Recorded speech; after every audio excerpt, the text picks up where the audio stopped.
नमस्कार, मैं हूं परविंदर। तो चुनाव जो है वो संपन्न हो चुके हैं और ऐसे में सबकी नजर इस बात पर टिकी हुई कि आखिरकार अब एग्जिट पोल जो सामने आए हैं उसमें सरकार किसकी बन रही है। क्या कांग्रेस पार्टी हरियाणा में बाजी मार रही है या फिर भारतीय जनता पार्टी इस बार फिर से इतिहास दोहराएगी। पिछली बार 10 की 10 सीटें जीती थी, क्या फिर से 10 की 10 सीटें भारतीय जनता पार्टी की होने जा रही हैं। तो तमाम सवाल हैं, हर किसी के जहन में है। ये सिर्फ एग्जिट पोल है क्योंकि अंतिम नतीजे जो है वो 4 जून को सामने आएंगे। चलिए सबसे पहले बात करते हैं गुरुग्राम की। गुरुग्राम की बात करें तो यहां से राव इंद्रजीत को भारतीय जनता पार्टी ने टिकट दिया है। दूसरी तरफ फिल्म अभिनेता राज बब्बर को कांग्रेस पार्टी ने चुनावी मैदान में उतारा हुआ है, लेकिन यहां पर कांटे का मुकाबला नहीं हो रहा क्योंकि राव इंद्रजीत यहां पर पहले से ही काफी बढ़त बनाए हुए थे और जो एग्जिट पोल के नतीजे सामने आ रहे हैं उसमें भी इस बात का साफ अनुमान लगाया जा रहा है कि मेवात में हालांकि जरूर कांग्रेस पार्टी की अच्छी खासी पकड़ है, लेकिन जब हम गुरुग्राम की तरफ आते हैं, हम रेवाड़ी की तरफ आते हैं तो यहाँ पर राव इंद्रजीत की खासी अच्छी पकड़ मानी जा रही है और एग्जिट पोल में इसका अनुमान भी साफ तौर से देखने को मिल रहा है। अगर हम एग्जिट पोल को देखते हैं तो यहाँ पर भारतीय जनता पार्टी के राव इंद्रजीत लगभग 2 से 2.5 लाख वोटों से चुनाव जीत सकते हैं। चलिए अब बात करते हैं फरीदाबाद की। तो फरीदाबाद में भारतीय जनता पार्टी ने केंद्रीय मंत्री कृष्णपाल गुर्जर को यहां से टिकट दिया है, लेकिन दूसरी तरफ अगर हम बात करें कांग्रेस पार्टी ने महेंद्र प्रताप को यहां से टिकट दिया हुआ है। जब महेंद्र प्रताप को टिकट दिया कांग्रेस पार्टी ने तो उस वक्त से ही कर्ण दलाल जो है बगावती सुर में नजर आए। उन्होंने महापंचायत की कई बार कांग्रेस पार्टी पर दबाव बनाने की कोशिश की कि टिकट उन्हें मिलना चाहिए था, लेकिन कांग्रेस पार्टी नहीं झुकी और यहां पर खामियाजा भी अब कांग्रेस पार्टी को भुगतना पड़ सकता है क्योंकि कृष्णपाल गुर्जर जो है वो फरीदाबाद से लगभग 1.5 से 2 लाख वोटों से चुनाव जीत रहे हैं। ये केवल एग्जिट पोल है, हालांकि नतीजे जो हैं वो 4 जून को आएंगे। 4 जून को ही अंतिम परिणाम आपको देखने को मिलेगा। चलिए अब बात करते हैं हम भिवानी महेंद्रगढ़ की। भिवानी महेंद्रगढ़ सीट पर भी सबकी नजरें टिकी हुई थी क्योंकि यहां पर जाट वर्सेज नॉन जाट मुकाबला यहां पर देखने को मिल रहा था। एक तरफ धर्मवीर सिंह बीजेपी के उम्मीदवार तो दूसरी तरफ राव दान सिंह कांग्रेस पार्टी के उम्मीदवार थे। इस बार कांग्रेस पार्टी ने यहां से श्रुति की टिकट काटकर राव दान सिंह को टिकट दिया था और कोशिश की थी कि मुकाबला दिलचस्प बने। हालांकि मुकाबला यहां पर कड़ा जरूर देखने को मिल रहा है, लेकिन जिस तरीके से जब राहुल गांधी की यहां पर रैली हुई उस वक्त भी खिलाफत साफ तौर से देखने को मिल रही थी। कांग्रेस पार्टी एक नहीं हुई और इसका खामियाजा उन्हें इस चुनाव में भी भुगतने को मिल सकता है। अगर हम एग्जिट पोल की बात करते हैं तो एग्जिट पोल में भी ये बात है, जब हमने लोगों से सवाल पूछे तो उसमें भी ये बात खुलकर सामने आई कि कहीं ना कहीं जो कांग्रेस पार्टी की जो अंदरूनी कलह है उसकी वजह से कांग्रेस पार्टी को यहां पर नुकसान उठाना पड़ रहा है। कांग्रेस पार्टी यहां पर लगभग 50,000 से 1 लाख के बीच में यहां पर कांग्रेस पार्टी चुनाव हार सकती है। चलिए अब बात करते हैं हम हिसार की। हिसार में कोई कह रहा है कि त्रिकोणीय मुकाबला है, कोई कह रहा है कि यहां पर 4 लोगों के बीच में मुकाबला है, लेकिन मुकाबला यहां पर सिर्फ और सिर्फ 2 पार्टियों में देखने को मिला। भारतीय जनता पार्टी की तरफ से रंजीत चौटाला, दूसरी तरफ कांग्रेस की तरफ से जयप्रकाश और जेजेपी की तरफ से नैना चौटाला, तो इनेलो की तरफ से सुनैना चौटाला। तो चौटाला परिवार के 3 लोग यहां पर चुनावी मैदान में थे। तीनों लोगों ने खूब एक दूसरे के वोट काटे हैं, लेकिन दिलचस्प बात यहां पर यह थी कि पहले कुलदीप बिश्नोई नाराज दिखे भारतीय जनता पार्टी से। वो कई बार भारतीय जनता पार्टी की रैलियों में नहीं गए। सीएम नायब सैनी ने उनसे मुलाकात की, उन्हें मनाने की कोशिश की, हालांकि उसके बाद जरूर वो रैलियों में नजर आए। कांग्रेस पार्टी की बात करें तो चौधरी बीरेंद्र सिंह जो कि भारतीय जनता पार्टी में थे, लेकिन ऐन वक्त पर वो कांग्रेस पार्टी में शामिल हुए, लेकिन उनके बेटे को टिकट नहीं मिला। चुनाव संपन्न हुए उसके बाद भी जयप्रकाश का एक बयान सामने आता है जिसमें वो साफ तौर से बात कहते हुए दिखाई दे रहे हैं कि उनके साथ कहीं ना कहीं धोखा हुआ है। तो आप इन सब चीजों से अनुमान लगा सकते हैं कि यहां पर कांग्रेस पार्टी के साथ भीतर खात हुआ है। बीजेपी पार्टी हालांकि डैमेज कंट्रोल कर पाई है। तो इसका सीधा फायदा जो है वो भारतीय जनता पार्टी को मिल रहा है और कांग्रेस की जो फूट है उसका फायदा यहां पर भारतीय जनता पार्टी उठा रही है। और बीजेपी यहां पर तकरीबन 50,000 से 1 लाख के बीच में जीत दर्ज कर सकती है। अब बात करते हैं सिरसा की। तो पूरे प्रदेश की नजरें भी सिरसा पर टिकी हुई थी, क्योंकि यहां पर एक तरफ कुमारी शैलजा कांग्रेस पार्टी की उम्मीदवार, दूसरी तरफ अशोक तंवर जो पहले कांग्रेस के प्रदेश अध्यक्ष, कांग्रेस पार्टी से सांसद, फिर आम आदमी पार्टी और उसके बाद फिर बीजेपी पार्टी में शामिल हुए। दोनों चुनावी मैदान में थे, खूब प्रचार देखने को मिला। यहाँ पर भूपेंद्र सिंह हुड्डा के समर्थक और कुमारी शैलजा के जो समर्थक हैं उनमें भी यहाँ पर झड़प देखने को मिली। और दूसरी तरफ सबसे बड़ी बात यह है कि भूपेंद्र सिंह हुड्डा जो है सिरसा से दूरी बनाए रखे।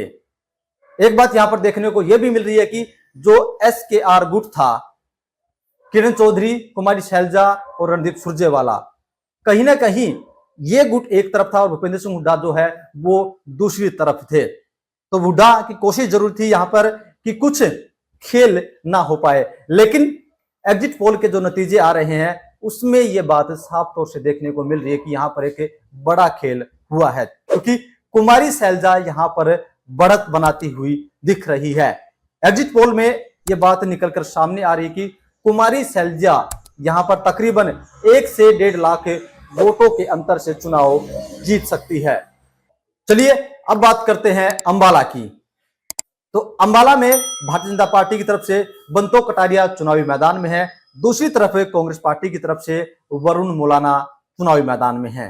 दोनों पार्टियों की तरफ से खूब प्रचार किया गया और आपको बता दें कि सीएम नायब सैनी भी अंबाला से आते हैं और दूसरी तरफ अनिल विज भी अंबाला से आते हैं। तो ऐसे में पूरी ताकत जो है अनिल विज ने लगाई है और सीएम नायब सैनी ने भी खूब मेहनत की है अंबाला सीट पर, ताकि एक बड़ी जीत बंतो कटारिया को दिलाई जा सके और उसका प्रभाव भी ग्राउंड लेवल पर देखने को मिला है।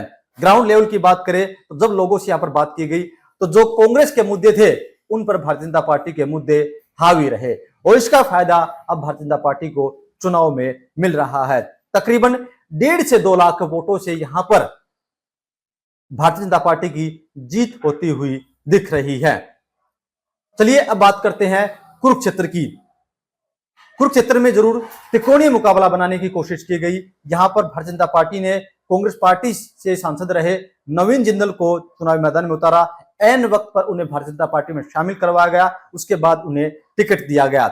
वहीं दूसरी तरफ कांग्रेस पार्टी के साथ गठबंधन में आम आदमी पार्टी ने यहां से सुशील गुप्ता को चुनावी मैदान में उतारा हुआ है।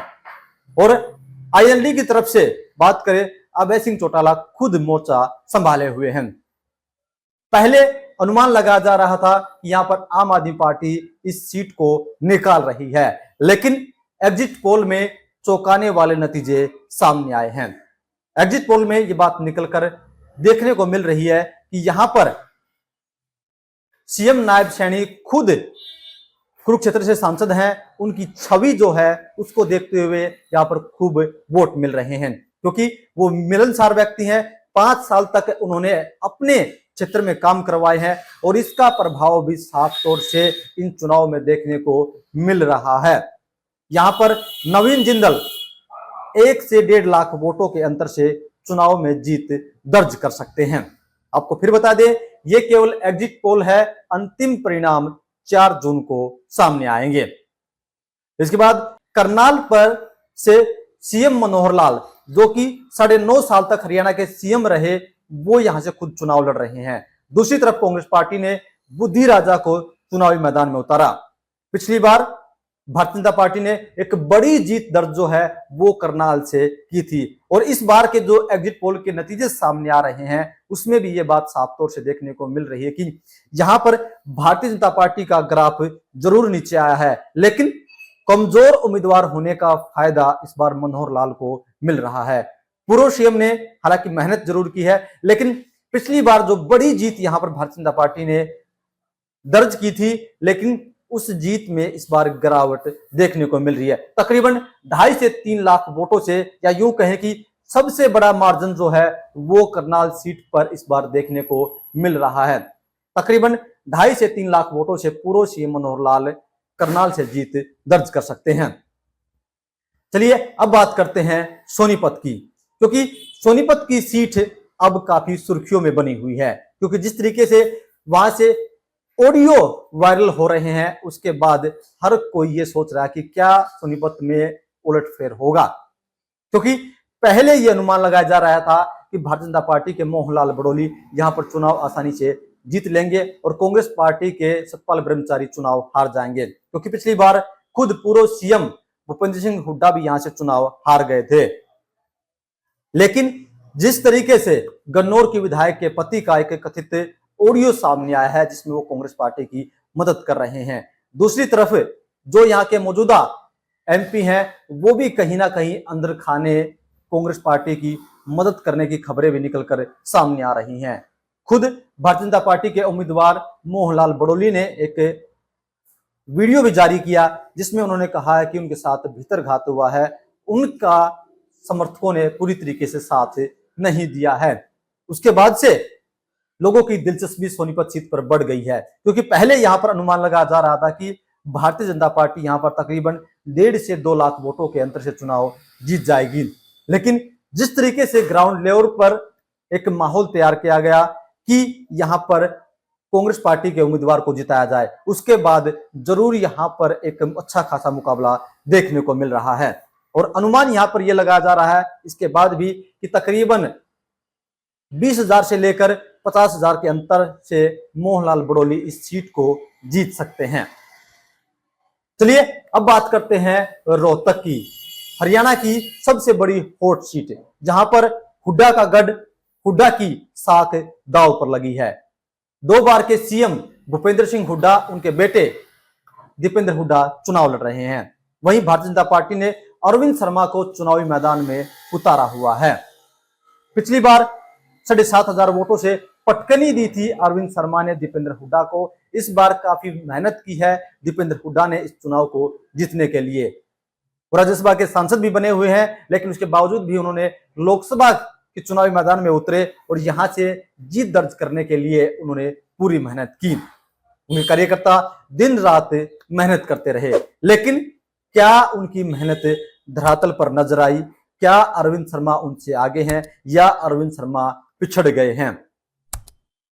यह सवाल हर किसी के जहन में उठ रहा है। लेकिन जब हमने एग्जिट पोल किया तो उसमें कई बातें देखने को मिली। सरकार ने जो काम किए हैं, बिना पर्ची खर्ची के नौकरी हो या फिर सरकार जो ऑनलाइन सिस्टम लेकर आई है, ये तमाम बातें आज भी लोगों के जहन में हैं। उसका फायदा होता हुआ भी यहां पर अरविंद शर्मा को मिल रहा है।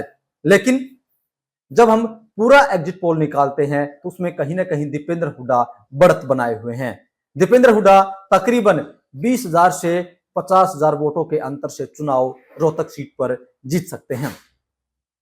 तो आपको बता दें कि ये सिर्फ एग्जिट पोल के नतीजे हैं। अंतिम परिणाम 4 जून को आएंगे। 4 जून को ही ये हो पाएगा कि आखिरकार चुनाव कौन जीत रहा है और कौन हार रहा है। कई बार एग्जिट पोल के नतीजे बिल्कुल स्टिक होते हैं और कई बार एग्जिट पोल के उलट भी परिणाम देखने को मिलते हैं।